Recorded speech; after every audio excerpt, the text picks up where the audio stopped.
ઝડપ કરડે તો આવું માનતા હોય છે, જેના કારણે કોઈ બી માણસને કરડે તો માણસ શું કરે, ડરી જાય, મગજમાં એવું થઈ જાય કે ભાઈ હું મરી જઈશ, હવે મને કંઈ કોણ બચાવશે.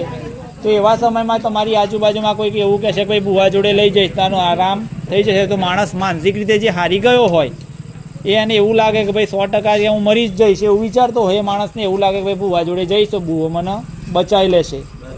તેના લીધે તમારા ધબકારા છે એ નોર્મલી રહે છે અને તમારો એ રીતના બચાવ થાય છે. નહીં કે તમે બુવો તમને ઝેર ઉતારી આપે છે, પણ તમારા માનસિક રીતે જે હારી જતા હોય, સમજ્યા, એ તમારું મગજના માઇન્ડ તમારું બીજા બચવા ઉપર કોન્સન્ટ્રેશન થશે, જેનાથી તમારો બચાવ થશે. પણ બીજી વાર તમે એની એ ભૂલ જો નાગ કરડ્યો અને તમે એ ભૂલ કરી તો તમને બચાવી શકવાનું નથી, કેમ કે ઝડપ બિનઝેરી છે. તેના લીધે તમારી બીક દૂર કર્યા પછી બુવો એટલે બચો છો, અને આ ઝેરી છે.